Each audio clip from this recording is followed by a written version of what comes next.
What is up? Nothing much. How you doing, brother?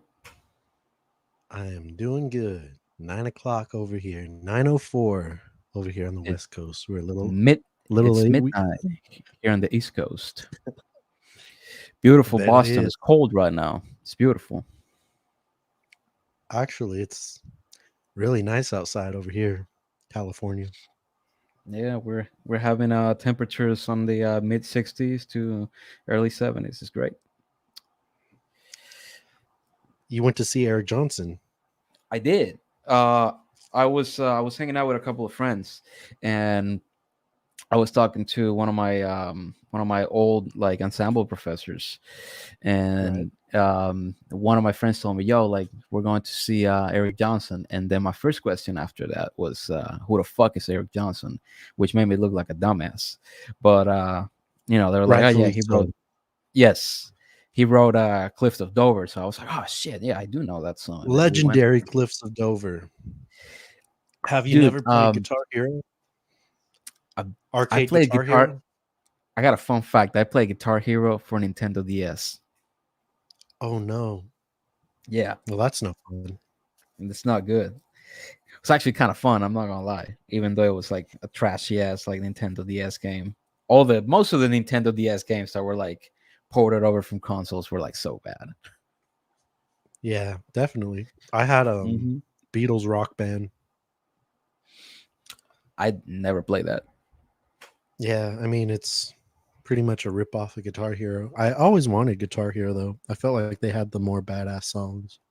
Yeah. But Well, welcome to anyways, the first episode of the Abstract Truth, and the first record that we are inaugurating this podcast with is coming directly from 1957 Blue Note release, Blue Train by legendary John Coltrane.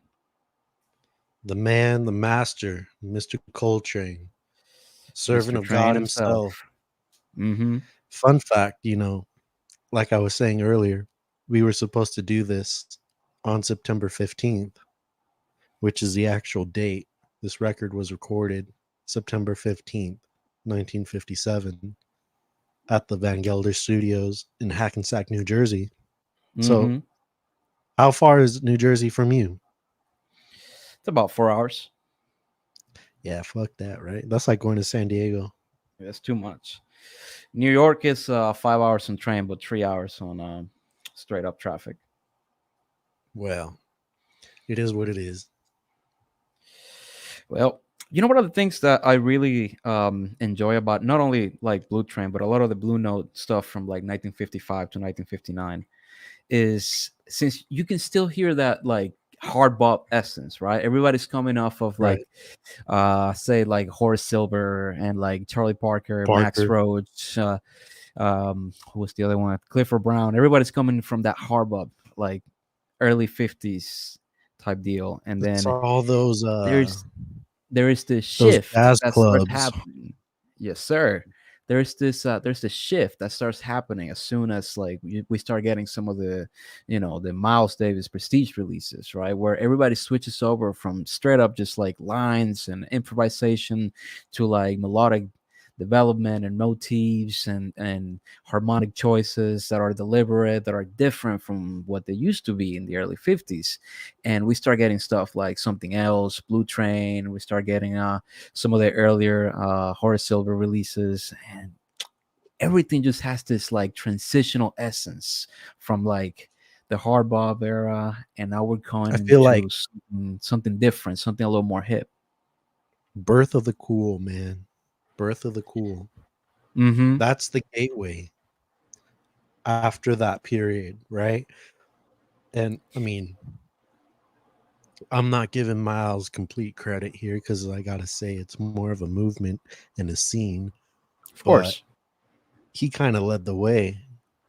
I I feel think. as Uh, especially starting with Birth of the Cool, we see that change from not just bop and not just standards, but a little more color.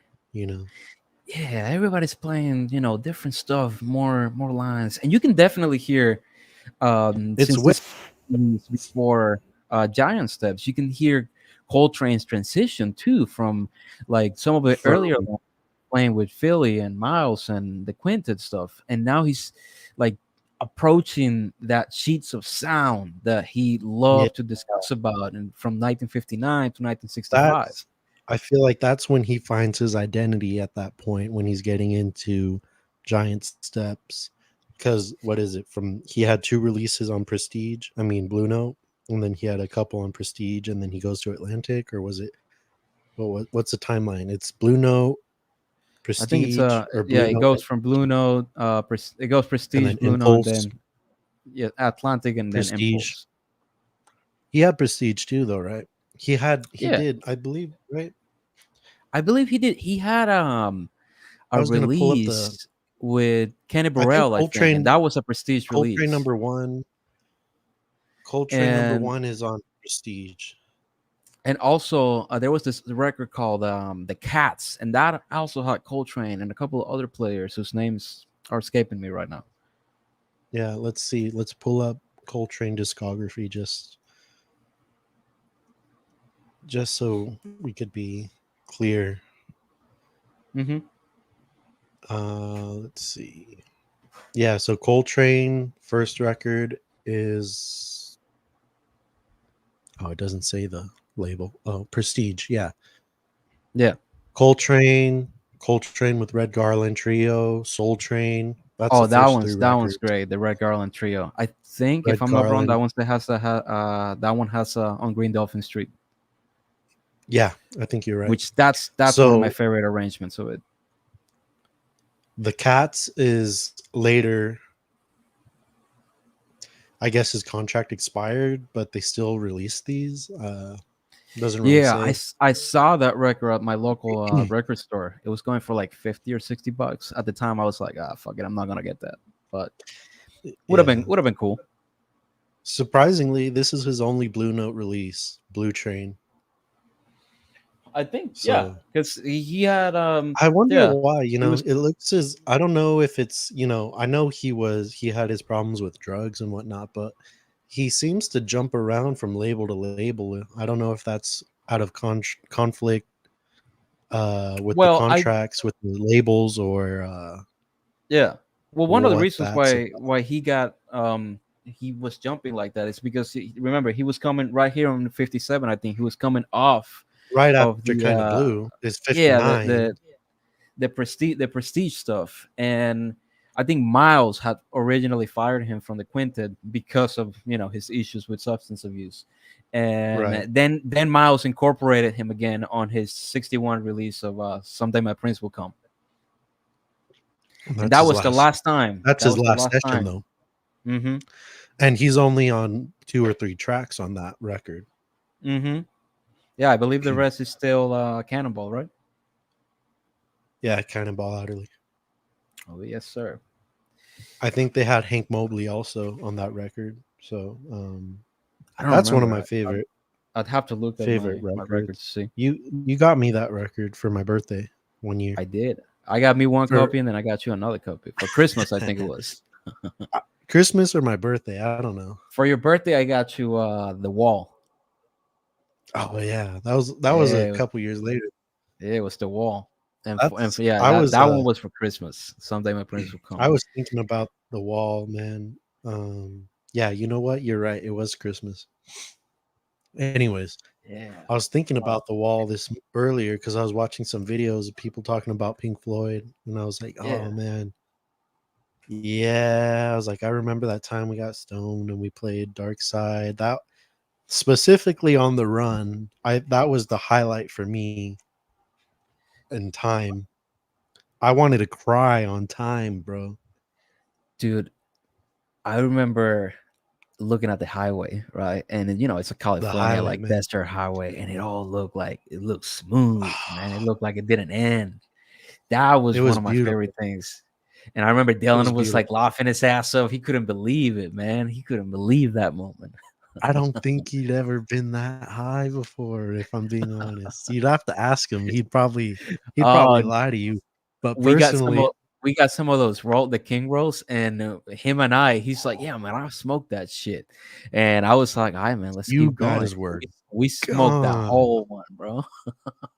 I was dying, but you and him, you guys kept hitting that, and I was like, Jesus, Fuck it, I man. don't care, dude. I mean, it was beautiful, man. It was a It was beautiful like moment. I We I had definitely, much. man, I gotta go I back. think I we gotta go took back. We gotta advantage. do this again. I mean, honestly, too, we gotta go over there too because we gotta True. experience Boston also. So, I mean, Y'all gotta you come gotta here. talk with Dylan. Yeah, this You gotta this is tell him to. less car and more just like walking experience. Which I mean, it's equally Yeah, cool, but man, it's different cool perspective. because, hey, man, no DUIs. That's true. Well, they don't give a That's shit about true. weed or alcohol or anything here in Boston. They don't care. I mean, it's California here, man. You're kind of challenging the firstborn right here. Shit. Well, Anyways, we were let's start saying off I with. feel like he gets his act together on Giant Steps, 1960, right? I feel the same way too. Even though Giant Steps is personally not, one of the records that are highlights for me. I like Naima. Naima on that record is crazy, and also Countdown because that's a great standard to play with homies. But Right. to be honest, like Blue Note and the stuff that he did with Impulse is like, I don't know, it has a different vibe. Giant Steps is cool because it's like the discovery record, right? This is where like he gets into his role. He's like, okay, I got this. This is my shit, and like this is my territory now, right? And then Yeah. the Impulse stuff is obviously like him just dominating his turf, but like That's his Giant peak Steps right there. specifically feels like the introduction, and that's why maybe I have a little bit of a harder time getting into it.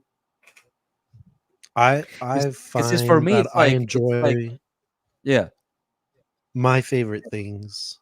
I think that's where he gets his groove, even though it's mostly standards, But that's also the introduction of Elvin Jones yes, playing sir. with McCoy Tyner and John Coltrane. It was right So before that.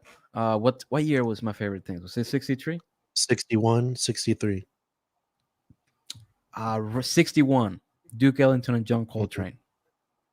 Yeah, Man, that's on Impulse. they were splitting.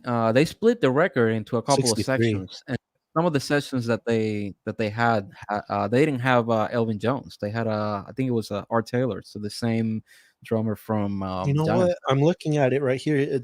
They don't credit him, Art Taylor, for Duke Ellington and John Coltrane.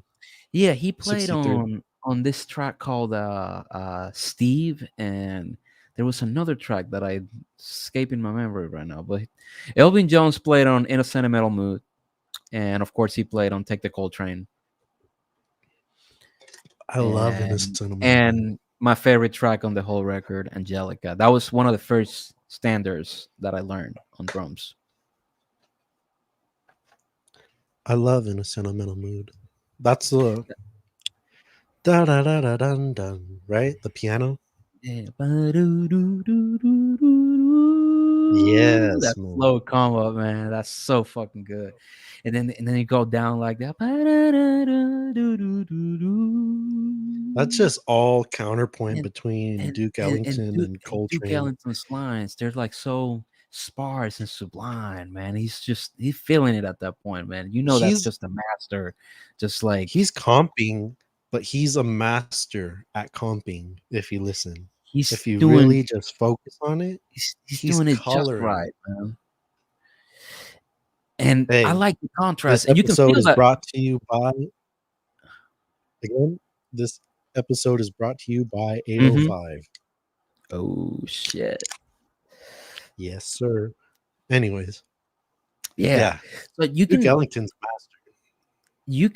feel that contrast between the way Duke Ellington, plays and improvises and the way that Coltrane does, especially on Take the Coltrane, where you grab, you have this solo section from Duke Ellington, and you have Elvin Jones obviously doing an excellent job comping, and he's Yeah. playing like small, like 1 to 2 bar lines, just doing the bare minimum, but at the same time it's so masterful. Every line that he plays is memorable. And then immediately John Coltrane just comes in like a train, man. He just like with that solo. And so such a contrast, such a change of energy between the two of them, but at the same time, such a great combo. And that's a lot of the things that we see on Blue Train. Yes, He sir. leads. He is the leader on each song. Of course. As the song begins, and he directs the harmonic He the takes harmonic everyone. choices that they make on every track, they have a rich wind section. They have a John Coltrane on the sax, of course. They have oh man, what's the name of it? I always forget Philly his Joe name. Jones. Philly Joe Jones on the Fool. drums, Curtis Fuller on the trombone, providing that rich mid-low. I gotta say, man, I think you're sleeping on Lee Morgan a little bit on this record, because between him and John Coltrane, and that's rare because you know me, like I love Lee Morgan. But man, the harmonic choices, like if you go to Blue Train and go to the head, right? And the coloring that they're doing when they go from one melody, like from the melody to like the piano line, but and you got this chord, block chords on the piano, and then you have this this excellent and like almost atmospheric type of coloring between the brass section that just gives the whole song this like cool vibe. Like, yeah, we're just here to have a conversation, just relax and enjoy the show. It is a very cool record. I gotta give it that. Mm-hmm. You know what? Now that I think about it, I thought that Blue Train was kind of the song, not the record, but I thought it was sort of a nod to So What. Well, if I'm not wrong, So What hadn't been, yeah, Kind of Blue was released in 59, I think, right? So yeah, I mean, we'd have to pull up the recording dates, but yeah, I think it was more of an inspiration from, and I might be wrong here too, from Cannonball's "That There." I remember I played that song in high school. Yeah, man, that was a good one. You told me about that. Yeah, and that one, You like played Blue Train too. We did play Blue Train. We played an arrangement that had a coda, and I thought for the longest time that like that was just a coda on Blue Train, and then this song actually does not have a coda, so maybe it's just a big band. I thought it has it in the end. No, it just goes straight from the bass solo to the head. Isn't that a coda technically? Not really. Coda would be like my favorite things, like what they do, and then they go back to the head.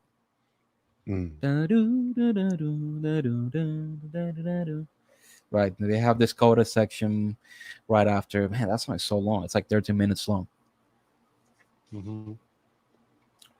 But yeah, you know what I like? It's the contrast between the three songs on side A, like Blue Train, Moment's Notice, and Locomotion, where Blue Train starts off, relaxed and cool, and the Moment's Notice just like jumps in, right? Yeah. And then like right after, quick intro. you get Locomotion. Oh yeah, and I just remember like in between the solos, right? They always go to this da da da da da da da and then like that's just Philly Joe Jones. They always, they each carry the melody throughout their solos. Mm-hmm. And then also that Fuller song has the boat solo. Fuller takes like 3 heads, if I'm not wrong. His solo is rather long, and there's a lot of ideas in his stuff that I have to listen to it more to like decode some of the ideas that he's doing. But it's, I think so Fuller's the first one to take the solo, other than Coltrane, but he doesn't give away too much. It's nice and clean, and oh yeah, I think when Lee Morgan jumps in, he just runs with it, man, and he takes it so far. But you know, one thing I hear, if you go far between, right? You go 1957 and you go like late 60s, so like something like Red Clay, right? And Mhm. obviously, like by the time like Lee Morgan gets to record like in Red Clay, he's got his shit figured out, right? That's Yeah, his sound is definitely. right there. And one of the things that I like the most about his sound, and this is something that Roy Hargrove picked up an inspiration, was those triplets, right? When he's doing takara, takara, takara, takara, and he's doing it on the trumpet, and they're so difficult, right? If you hear Miles doing it, the way he does them, it's obviously his way and it's unique and it's fucking perfect. But Lee Morgan has just such a precise voicing on his triplets That's that what I makes them think. I mean, sound not so to put full. Miles down because Miles is unique. Well, obviously, we're talking about Lee two very Lee different Morgan's trumpet tones. definitely, but Lee Morgan is precise. Yeah, He's a he's got sharpshooter, man. precision. He's like a sniper, man. He's taking his shot and he takes it every time. He And it's takes just it and so, he runs with it. He can play lines, he could play yeah. soulful. He has great tone. One of my He favorite just got is it all. the blues and the abstract truth, and he's playing in that one too. And you can Yeah. hear like more of his soulful playing, especially on like the first two tracks on side A of that record. And like it's such a contrast between what he's doing here, because obviously here he's just like running and like swinging like a motherfucker, but like on the Mhm. other, on blues and the abstract truth, is just so relaxed and at the same time so like lethal in the way that he approaches these lines. It's honestly fantastic. I think other than Morgan and Fuller, I think that Philly Joe Jones and Paul Chambers carry the song, man. Well, Philly and Paul are just the duo that you need to have, man, I for whatever think you're doing. Miles knew think that. about it this think about it this way. Hmm. John Coltrane, Philly Joe Jones, and Paul Chambers all came from the Prestige sessions with Miles, right? And Philly too. I said Philly. Oh, that's my bad then. Apologize. Fucking stoner. Anyways, so Shit. yeah, they all came from the Prestige sessions with Miles, and they're just they're just spitting out hits like nothing, man. Oh They're just man. throwing them out, all and all that's the prestige stuff, like working, cooking, all that shit, just like full of standard, like all the prestige releases. It's basically like standards, man. They play that shit all the time here they're at all Berkeley. standards, but they're personally, I think they're the best standards. That was, I hard, feel, hard to pick, but strong choice. Definitely strong hard to choice. pick. I think it's the outside of the box standards. You know, if you Well, were to choose, many people that I I know asked some to, people prefer the original standards. They're like, this is the first version. This is the original standard. You know what? yeah. I appreciate the OG, but I love it when someone could take something and just make it their own. Oh, I love it, man. Oh I man, love every single one working of those sessions. steaming. I love Working, steaming. I Steaming. performed for my last ratings edition on working 4. Da-da-da, Mhm. da-da-da, da-da-da, da-da-da, da-da-da. Such a cool song to play, I'm not gonna lie, especially when Tony Yeah. does it on 1964 and 4 and more, and he's just like swinging hard as fuck. Okay. Is What's up? It Never Entered My Mind is like one of the most haunting ballads, man. That one makes me like emotional, you know. Yeah, Bill Evans, man. he's just, Oh, he can melt my heart, brother. I know Tyree loves yeah. Bill Evans, I but love I Bill think Evans. that's like that Everything he song is did just, from the late 50s to like the mid and that's 60s. Mm. this goes into I'm Old Fashioned. You hear a lot of the Prestige sessions come out on I'm Old Fashioned. Yeah. Billy Joe Jones just gets on the brushes. Paul Chambers just does his thing. Same, very similar to the Prestige sessions, and And it's just y- you that's know what? what they're accustomed. Yeah. one of my favorite Philly tricks, man, when he's playing on and this happens in Blue Note, where like Philly goes into a double time with his hi-hat, but keeps the cut Yes, time on his ride cymbal. I heard And you that. get the He does that on several of his songs. it's such a Philly trademark. He has some of the most interesting hi-hat combinations and With coordinations. the ride. And studying with my professor John Hasilla at Berkeley, like we've been studying a lot of like Jimmy Cobb and Philly, and man, it's a world of like possibilities what they do, you know. And I still keep like I keep listening to the stuff he does, especially on milestones like Two Base Hit or Sits Ahead, and you listen to the stuff he's doing, and it's so precise, but at the same time it grooves so much, man. He Philly just knew Dude, how yeah, to groove like that. He he's had a way amazing. with it, man. You know, I one of my love favorite Philly. moments, and this is going back to Someday My Prince Will Come. It's on the track that was not released on the record, Blues #2. Yeah, the unreleased Did you tracks, know, right? fun fact, Philly was not supposed to play on that session. Who was? That was supposed to be again our man Jimmy Cobb, but Jimmy couldn't make it that session, so Miles hired Philly. He was already coming off the Prestige session. They knew each other pretty well. Only this case, story goes, they were pissed at each other. And like, Of course they were. listen to Blues #2 and the trading section between Miles and Philly, it's so aggressive, man. Every time they're doing he's doing such heavy fills and he's being so heavy handed with it. And when I Miles think comes back, that's he just comes back. admirable. You know, I think it's Yeah, very admirable because you know how these sessions go. of You get course. in there with all these guys, and how many takes are you doing? You're not doing more than 3. Probably not more than 2 sometimes, man.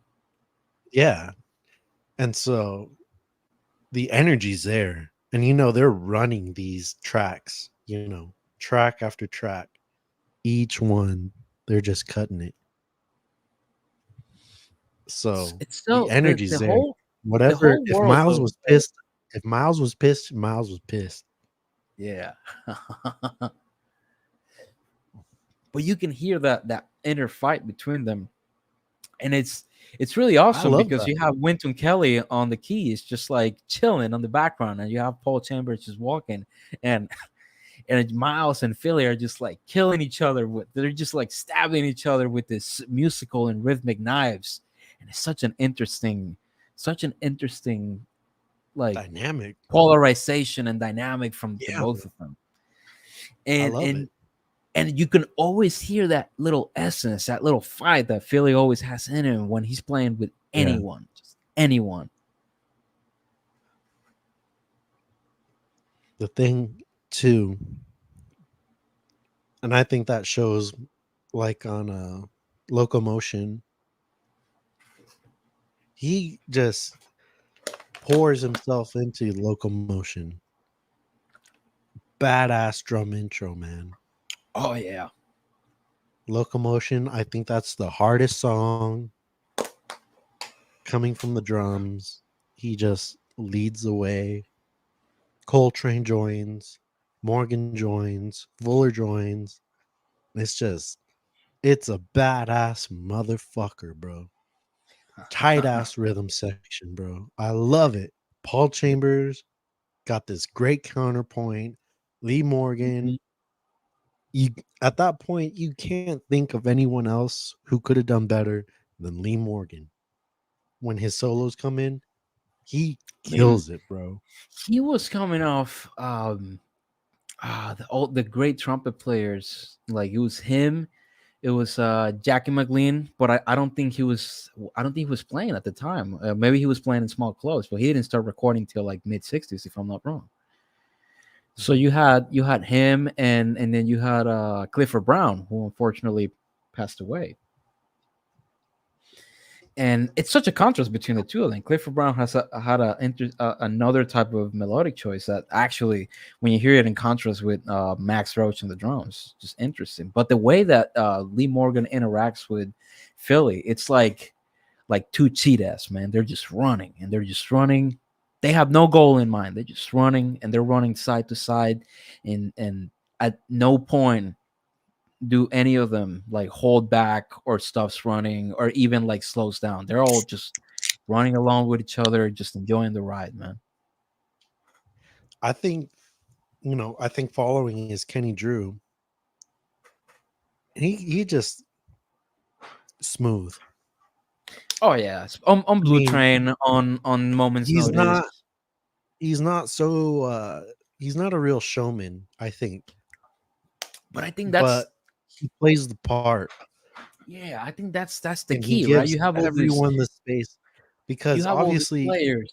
I think if anything, him and Paul Chambers are more similar in the way that they're providing support for everyone else. But Hmm. Philly Joe Jones has that attitude and he's going to come in, he's going to do his thing. Lee Morgan, Curtis Fuller, obviously they're going to take leads on the solo. And John Coltrane, it's his show, man. Of It's his course. shit. So he's doing everything, but I think, Kenny Drew just does the best he can. And I mean, I haven't heard too many records that I know of with Kenny Drew, but Yeah. on this one, he holds his own. But You know, I think the fact that it could be said that maybe he's holding back or he's not showing off as much as the other players.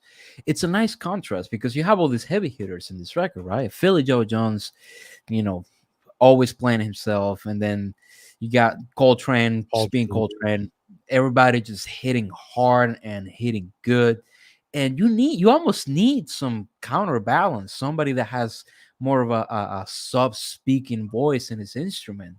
And Kenny Drew provides this perfect balance of like, I know I got these people that can run all they want, so I'm just gonna lay down a floor for them to sit on. He runs too, though, man, but he's smooth.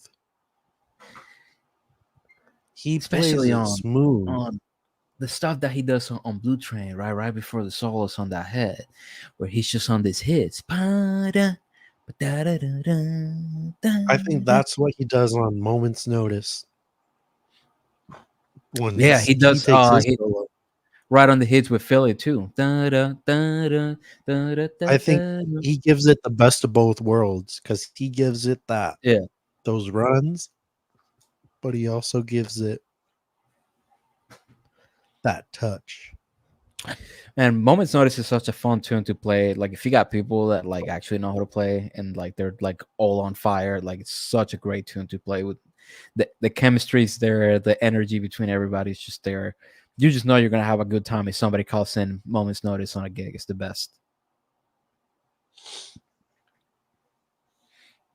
See, But man, let's talk my about favorite track is I'm what's Old up? Fashioned. That's my favorite song from the record. You know, um, you got to tell me more about it, man, because I haven't listened to it that much in depth. I That's always the focus on ballad. like the first three tracks. I'm Old Fashioned, that's the ballad. Mm-hmm. So to me, it also reminded me of John Coltrane and Johnny Hartman. Mm-hmm. That's one of my favorite records, man. I That love one I that haven't record. checked out. I gotta check that one out. I have that one on what is it? Acoustic Sound series. Oh, they got an acoustic sound, so I might try to find it. Yeah. John Coltrane and Johnny Hartman. Oh Yeah. man, it's a beautiful record. Beautiful, beautiful record. And it reminded me of that, but it was even reminded me of the Prestige sessions Mm-hmm. very much. Like it was almost like going back because you got John Coltrane leading it, but the chemistry there is so nuanced and it just feels like you're about to go in and I felt like I was almost waiting for Miles to come in Yeah. because I hear Paul Chambers and I hear Philly Joe Jones, I hear John Coltrane, and it's like, all right, where's Miles? You know, but it There's just that. That there's once that you get Phantom over Pain that, feeling. it just plays out, and you're like, oh yeah, okay. Yeah, And it's a yeah. standard. I think that's Mhm. the only standard on this record. I think all the rest are original compositions. Well, they became But standards, and they everyone plays it here, man. right, yeah, man. That's the But that's I the love it. magic of a lot of these sessions, man. So many songs from so many of these records became instant standards. It's And that's why it's a classic record. mm-hmm. And I think, we both have the mono copy, right? Oh yeah, So we should talk about this Tone Poet yeah, stuff. This is some nice sounding stuff. this is And one of the best tone poets. you know One what of I the think? best. I like this the jackets, man. There's the tip on jacket design. It should be done more often. I mean, they should just release more like whatever any records. Gets I don't know, like when you hold these tone poets or the acoustic sound stuff, and then like you put them next to like even the classic vinyl series, which I'm not knocking those because they sound great.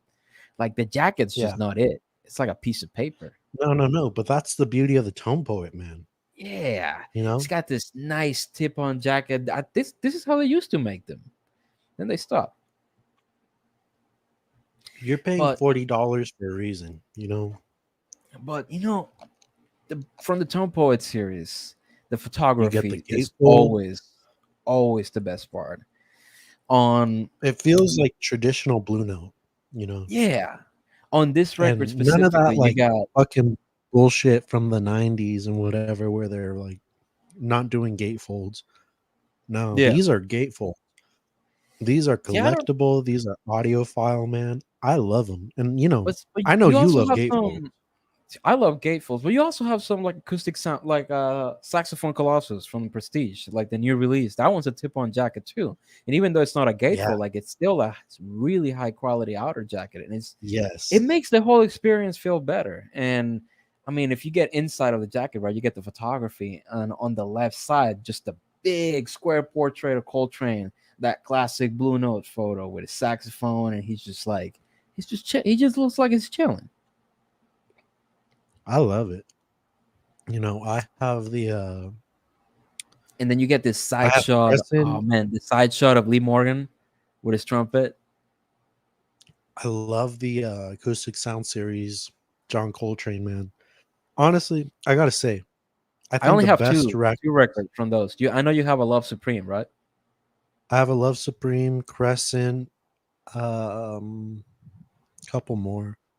I don't remember. Yeah, I don't have a Love Supreme. The one I have is the older Impulse release, but I Yeah, do have Crescent, and I have Duke Ellington and John Coltrane. I have that one too. And I have John Coltrane and Johnny Hartman. Yeah, I Yeah, don't I have had to that get them. one. Oh, I would and love I to have have that. ballads. I have Oh, ballads. you also have the UHQR of a Love Supreme. I just got the UHQR. I haven't Yeah. listened to the whole thing yet. How did you listen? Did you at least get to listen to like part of it? Yeah, the first like 30 seconds. I was trying to How does how compare it. how did it sound?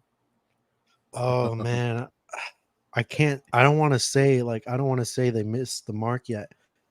Oh shit! It's a little disappointing. Listen. Okay, the 33 acoustic sound series, that's from the OG tape, the OG Yeah. master tape. The UHQR is from the second generation master tape.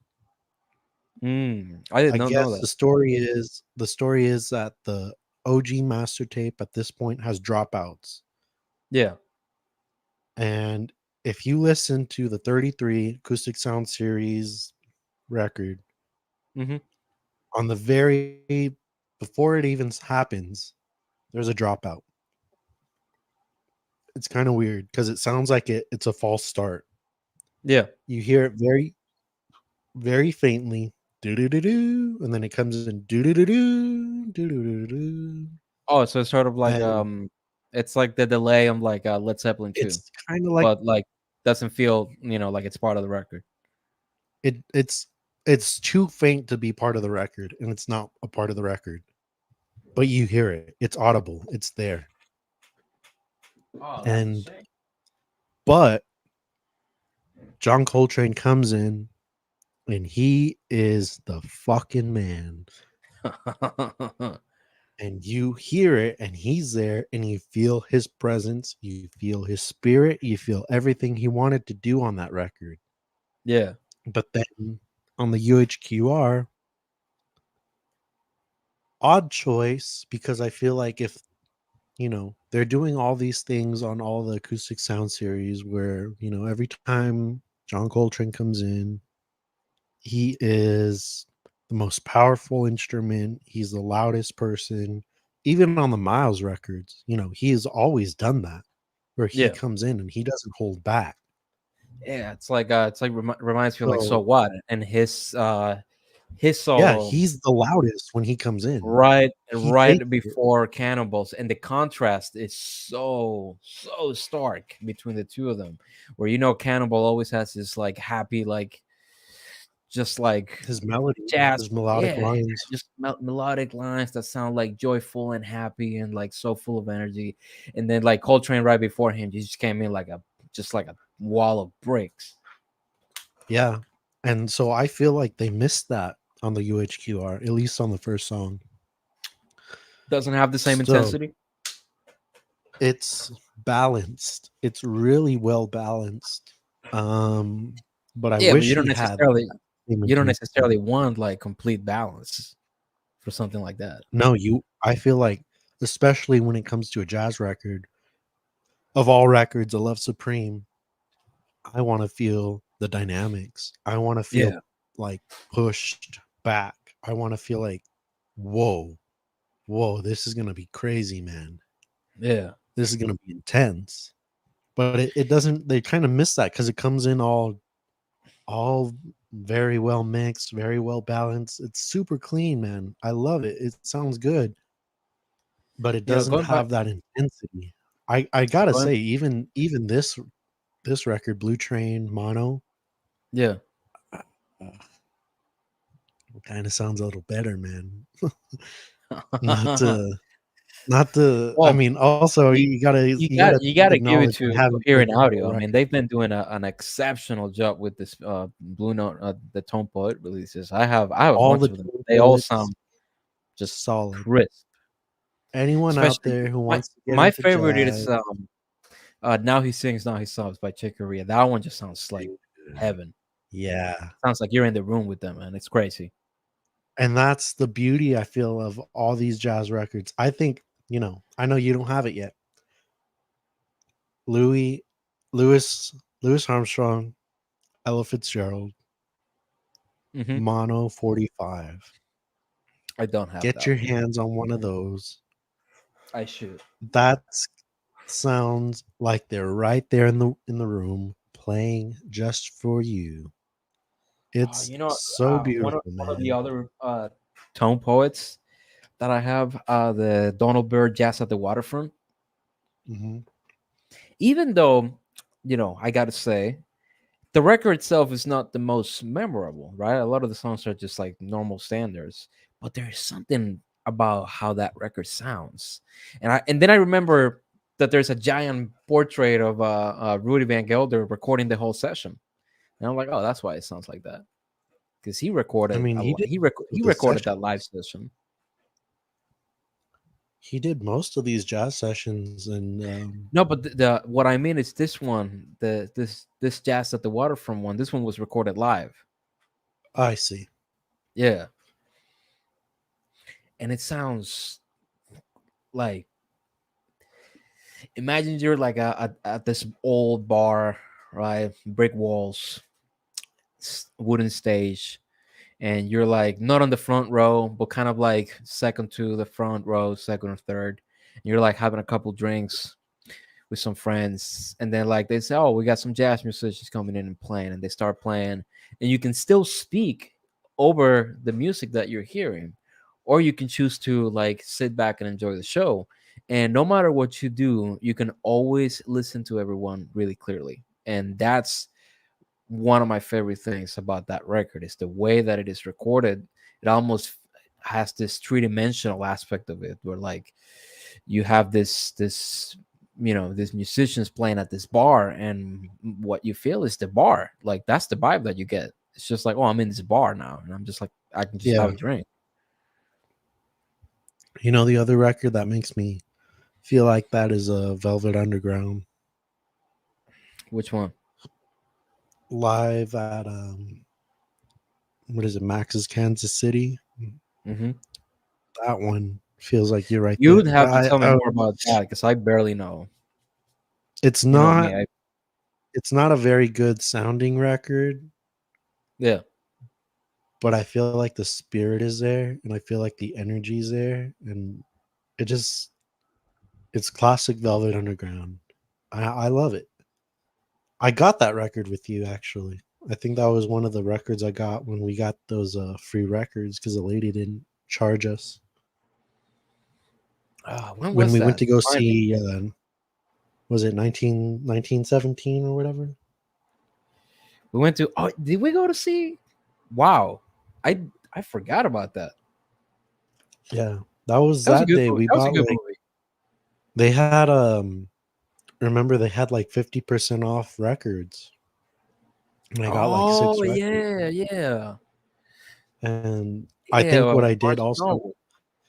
I stuck one of the stickers on the other records. That wasn't 50% off. And then all of But a sudden also it became 50% off. besides that, she forgot to charge us for a couple of them. I don't know what That's happened. true. She didn't scan What them. what records did I get? I don't remember. Did you get? Was that the day that you got a moon-shaped pool? I don't remember. No, I got King of Limbs. I don't remember I got exactly what King I of got Limbs, that day because I remember one day Nine we Inch went Nails. there, and you got moon-shaped pool, and I got saucer full of secrets. No, I think I got David Bowie that day. Yeah, Modern. you got a David Bowie record. I remember now. Now I remember. Yeah, because we went Yeah, back to my place and we played those records. Yeah. those were crazy, man. I remember those were good records. How long have we been running for? Almost an hour. We got 10 minutes to an hour. Ooh, nice. Last 10 minutes of the show. Yeah. Hey man, I gotta take a leak. All right, man. I'll wait I'll for be you. right back. All right.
I'm back.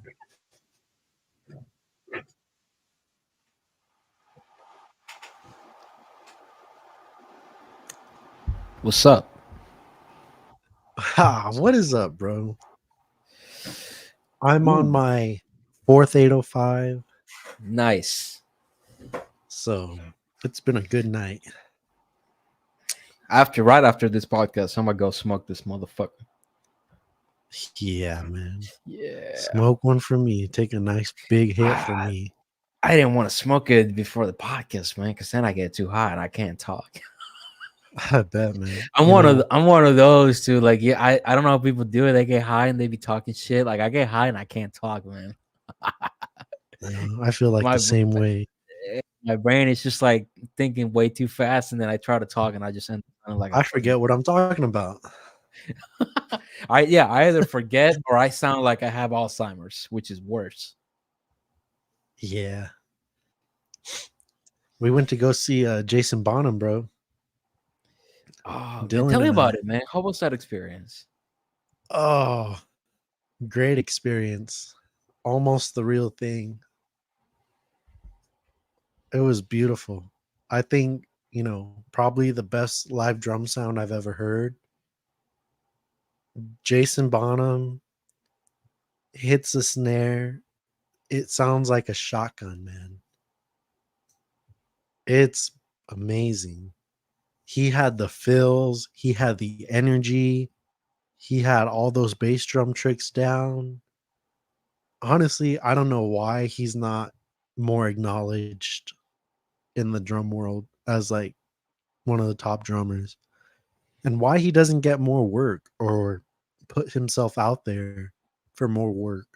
Because if you Um, think about it, he could basically be the modern John Bonham, right? Jason yeah, Bonham can be the modern John Bonham.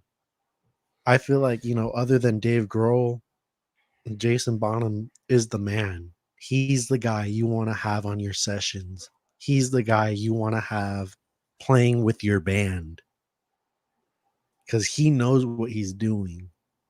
you know what And this I gotta reminded me say, of? tell me, man. Speaking of like the session drummers, right? I always like to go back to like the 70s, because if the evolution of like takes and like studio stuff from like the 50s to the 70s, they were like, oh, we'll do 2 or 3 takes, and then in the 70s, I mean, for a lot of the like Steely Dan sessions, they just did one take, and it was the era of like just one take stuff. And even though they were all one takes, we got so many legendary songs out of the 70s that it always like blows my mind. It's just fascinating, like how these people just came into the studio ready to go, just ready to lay it all down, and then they did, and then everybody was like, "Okay, that was cool. We like that," and then that's it. That just becomes a record. And like if you go back and you listen to like the Led Zeppelin stuff, I don't know if a lot of those tracks were one takes, but it definitely feels like they were not later takes. They were all like early takes of the track, especially on John's Energy. I mean, he keeps a steady flow of energized and spontaneous drum playing throughout the whole Zeppelin discography. And I don't Yeah, know dude. how Jason captured that for you, right? Because I've never It's heard him his play live. it's in his blood. It's in his DNA, man. You You think? know, when I used to think a little bit like, oh, with the O2 Arena concert where it's like they just got together. It's cool Yeah. that they use Jason Bonham, and I was kind of like, he's probably just good enough. He's not just good enough. He's good, just as good as his dad. Maybe maybe you can say he's not as original, but I could also argue that he is. Cuz in this concert, man, he changed up some of the arrangements Mm-hmm. and he did some stuff and it was like, "Whoa. Whoa." He took it somewhere else, man. He can hold his ground. He can go up against any drummer. You can put him against Dave Grohl. You can put him up against his dad. Dude, he could hold his ground. He's one of the best drummers in the world, Jason Bonham. Have you ever experienced a concert inside of like a church or a cathedral? I think the closest thing I've experienced was my sister's wedding, but that was only an organ player. But dude, let me tell you, Tell she me. had me in tears. It was There's beautiful. something The about organ, the acoustics of a church that if you have the right instrument with the right performance, It and almost the does right make you want to performer. cry. And the right, yes, of course, most importantly, but it almost makes you want to cry. I went to this concert. I think it was a charitable event, and it was in this church by Wollstone Street, if I'm not wrong. And it was John Patitucci on the bass, Julian Miltenberger on the drums. He's a Harvard and Berkeley graduate, Mhm. and Danilo Perez. He was on the keys, although I think maybe he was either on one track and then the other tracks was this other piano player. And I gotta apologize to him because I don't remember his name, but he was just as excellent, if not maybe a little more unique than Danilo Perez. Because Danilo Perez is great, but this guy had some crazy fucking phrasing, some like shit straight out of like Monk, like the Monk book of like doing weird shit with the keys and just having this interesting dissonant and unique voicing for everything that you do melodically and harmonically. And the Yeah. sound that they had every time that Julian will play fills on the toms, they sounded like waves, man, like waves Oh, of sound. His dynamics yeah. were so incredible that even his snare rolls just sounded like a just like a river, man, like a river just flowing down. And oh man, everything about that concert was so perfect. I was left speechless. Some of the songs that they Yeah, performed in man. there. We This were this man too, was Dylan and doing I.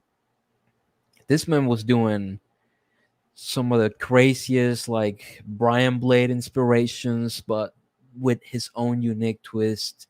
And he was playing Latin, and not only like Latin, he was playing actual, like not just like the American adaptation. No, he sounded like he came straight out of the barrio, man, just playing that shit. Had me in tears because I was like, fuck, he's playing Latin better than I'm playing Latin, and I'm Latino. What the fuck? And it's like I should be looking Look, up to this motherfucker. other than Jason Bonham, man, Mr. Jimmy. Mm-hmm. Ooh, he carries the show, man. Like with zero effort, Mr. Jimmy, man. Well, he just gives. He's in his own thing, bro. Always has been. If you guys don't know about Mr. Jimmy, look up Mr. Jimmy. Check out Mr. Jimmy. He blew my fucking mind, dude. One of the best guitar players I've ever seen.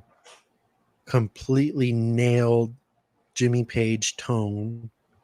He did the whole showmanship. He put on a show. Oh, we got our money's worth, bro, out of this show. Mr. Jimmy blew our mind, dude. Jason Bonham blew our mind. The bass player, they didn't really say his name, but he was great too. Mm-hmm. The keyboard player, man, highlight of the show, no quarter. Oh Ooh. shit. Dude, Yeah, do you man. remember that day we went to the beach and we got high Yeah, as I do fuck, remember. and we were coming back from the beach and we played no quarter, and we were all trying to go to Canes, I think, because we're all hungry as shit. It was it was And, intense. and I remember we were chilling in the car, right, listening to no quarter, and then the drums come in and we got scared, man.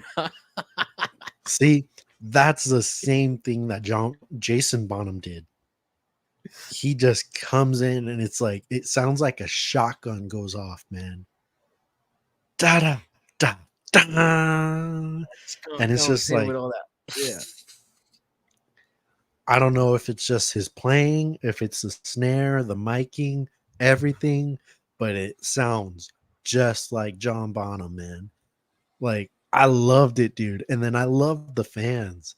Everyone Yeah. there, everyone there knew every song. And it was such a good crowd, man. It was such good vibes, dude. I never felt like so a part of a show like I did that night. Like it was so good, dude. Like I love Led Zeppelin, dude. I Oh love man. Led Zeppelin so much. And so it was like I know Dylan and I have a real strong bond between us because of Led Zeppelin. Yeah. So I mean, it's you guys like played all that shit in middle school, didn't you guys? we used to always play Led Zeppelin all the time. We love Jimmy Page. We love Led Zeppelin. Well, that's what So I got in before I played jazz. Remember, I was into that shit, man. It's like John Bonham, trying to learn those bass drum shit, triplets. we couldn't get you off of John Bonham, dude. Dude, John Bonham is the reason why I don't do double bass now, man. I'm like, fuck it. You can have the skill to do that shit with one pedal. Like, you don't need Yeah, two. yeah. Fuck that two But pedal shit. Like, you get good on one, man. yeah, man, if they go out your side of the world, man, try to go see them because Mr. Jimmy, Jason Bonham, Dude. man. I forgot to tell you today Ooh. at the Eric Johnson concert. Yeah. Eric, he played Impressions by John Coltrane. Oh man. Dude, and they were I think two guitar players, and they Mhm. were killing, and I mean that shit dearly. I mean, you got Eric's lines Johnson. are like the dude sounds like he's 20 years old. Like he sounds like he has an age when it comes to the way he plays. Like his articulation is perfect, his intonation is perfect, his phrase choices are so like lightning fast and precise, but at the same time so beautiful. Like you slow it I down and you think could almost get like a ballad from it, and it sounds like as good as anything. probably between John Highlight of McLaughlin, Eric highlight of Johnson the show. has Mm-hmm. has Tell such a me, delicate touch. He's dude. got such a delicate touch. I think him and And I Santana are very similar. this is one thing that I listened to because I hadn't heard Eric Johnson's acoustic work. I knew like he did some acoustic work, but he Oh started yeah, the man. show with acoustic and just like straight up just country stuff, or even He's just really blues. good acoustically. And highlight of the show, whoever was on that upright bass, he had an upright bass player. I sent you that photo. I don't know if you saw it. And his intonation and his chemistry with Eric made every one of those acoustic songs feel like, man, like you're riding with your homie, like on a highway, late afternoon. You know, you're just chilling. Maybe you're gonna eat, or you're gonna just go home, chill, have a beer or two. That's the vibe I Yeah. got from it, man. It was such a I'm cool vibe. calling it quits at 4805s. All right, man. I'm feeling good. Well, So we are at hour and 3 minutes. I think it's a good time we're to about done. say goodbye, everyone. Hope you guys enjoy the show, and we'll be back next week to What are we doing next week? discuss. That's Tom York? we could do Thumb York. How about that? Tomorrow's Modern Boxes. Yeah. All right. Okay, it shall be then. And thank you, everyone, Next for tuning Thursday. in. Next Thursday at what?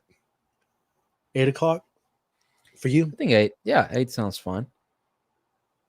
All right. We could do 9 o'clock for me, which is midnight for you if you want. I can do midnight too. Honestly, I'll be down. Honestly, that's cool too because it's so dark at that time. We get in the zone, you know. Mm-hmm. All right. Well, all right, brother. Good talking to you. And everyone, thank you for listening. This concludes our session. Welcome Later. and goodbye from the Abstract Truth.